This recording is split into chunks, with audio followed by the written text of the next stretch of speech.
Welcome to Communicate with Confidence. My name is Professor Maria Mahmoudian, and I am your pilot for this communication course today.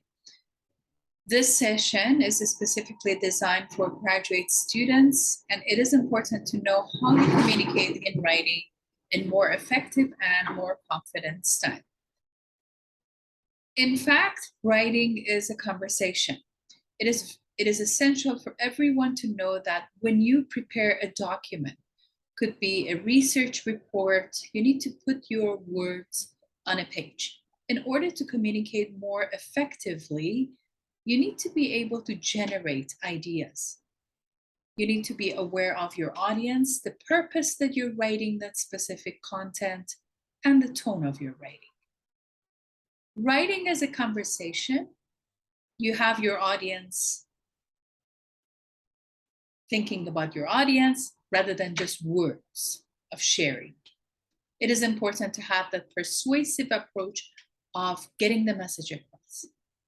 As emerging scholars, graduate writers, they need to have that point of view to take advantage of the opportunities, basically, and they need to participate within the dialogue, and they need to analyze and critique.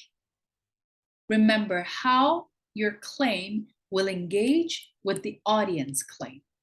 You need to think on behalf of the audience as well while you're preparing your papers. Let's watch this video together.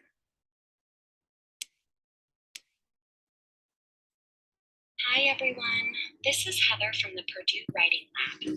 In today's video, we're going to be talking about ways to think about how scholarly writing is a conversation. The goal of this video is to help new graduate students approach writing as an opportunity to participate in an ongoing dialogue with other scholars.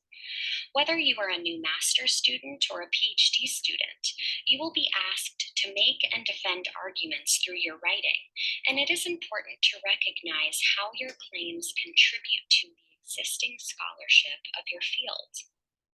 In this video, we will discuss strategies to locate and join the current scholarly conversation by finding relevant and reputable sources, and we will also discuss ways to build your self-confidence as a graduate student writer by positioning yourself as an active participant within these academic conversations.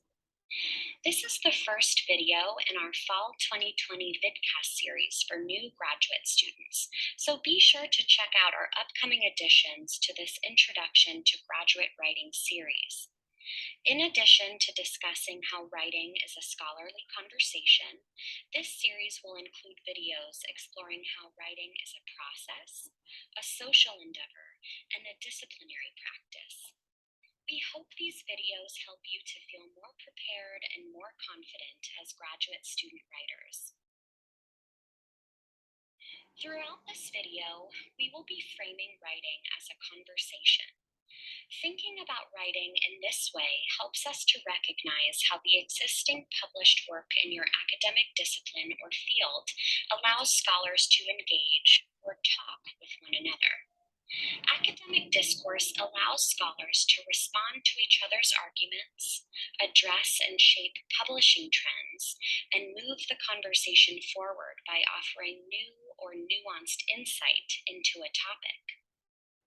As with any other type of conversation, academic dialogues play by a specific set of rules in terms of what is considered appropriate for each discipline or field.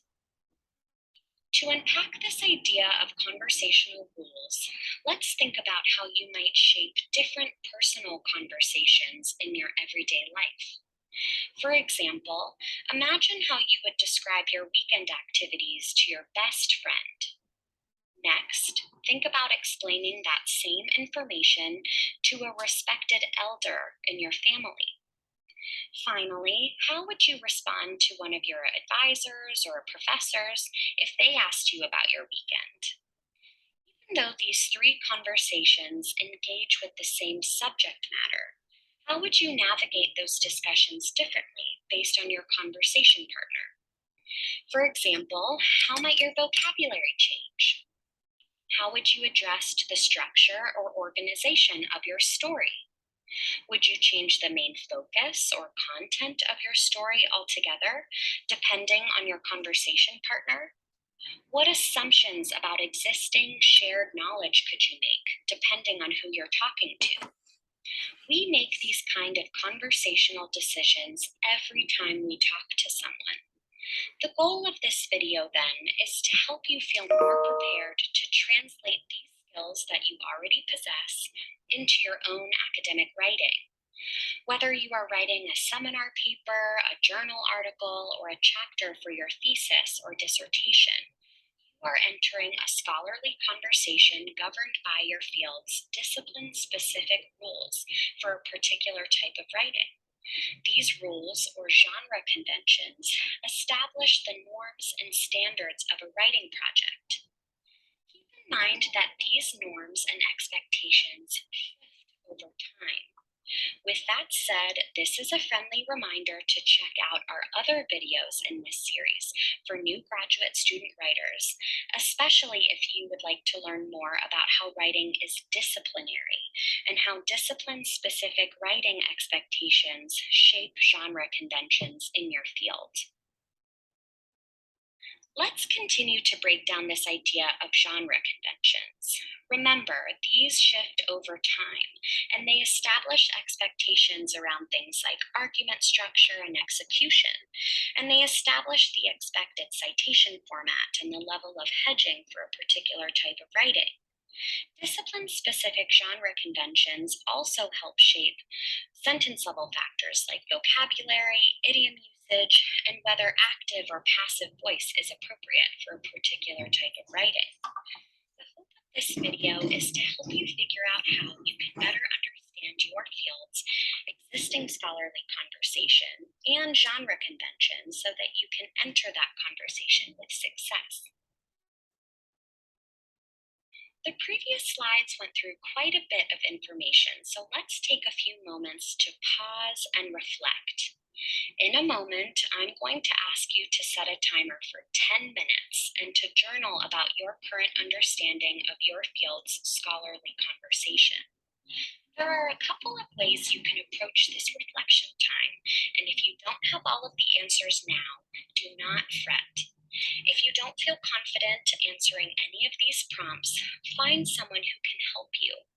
After this slide, we'll talk more about resources and next steps. For now, though, let's pause here and set a 10-minute timer. What do you know about your field's scholarly expectations? What do you know about the document level, paragraph level, and sentence level writing expectations in your field? For example, what citation style are you expected to use? How are journal articles in your field usually structured? You can also reflect on your field more broadly here if that's helpful to you. Who are some of the foundational voices in the existing published conversation? Who are some of the more recent writers who have continued to shape your field and who inspire your work? How have those more recent writers gone about challenging or building upon older arguments? How do scholars in your field organize their arguments altogether? If you're unsure about any of these questions, again, that's okay. Make a list of questions you have and make a plan to talk to your advisor, your course professors, or your colleagues about them. When you're ready, set your timer and start journaling. We'll continue in a moment. Welcome back. Now that we've taken some time to reflect on what you already know about your field's ongoing scholarly conversation and what questions you still have, let's talk about ways to actually locate that conversation that you're going to enter as a graduate student writer. This is an opportunity to talk to your advisor, meet up with fellow students in your program who are at least a few semesters ahead of you, and to comb through your course syllabi. Reading through seminar syllabi can help you get a sense of major journals in your field, and it can also help you to find other sources to engage with. It's worth noting here that finding these resources can provide you with a bibliography that you can use to find other texts involved with and considered important to a particular scholarly conversation. Once you find a reputable article, for example, check out the sources listed in that text reference list. This strategy, sometimes called source mining or data mining, helps you to trace a scholarly conversation as you dig through reference lists. Techniques like these can help you to more easily and more thoroughly engage with scholarly dialogues. As you navigate through scholarly conversations, it's important to consider the caliber of your sources. Many of us have probably heard of peer reviewed sources before, but what does this actually mean? The peer review process is a rigorous process within academic publishing that aims to elevate the integrity, credibility, and quality of published works within a field. Peer review sources have been vetted by a group of experts within a particular field, and this means that a peer reviewed source has been assessed not only by an editor, but also by a panel of anonymous reviewers made up of esteemed scholars within a particular discipline. This process is meant to allow scholars to self-regulate and maintain a high standard of work. If you're looking to better understand the existing scholarly conversation within your field, finding peer-reviewed sources is a way to ensure that a particular text is credible. If you need help finding peer-reviewed works, or if you are struggling to find reputable works that relate to your own research interests, libraries often have features to help you get started.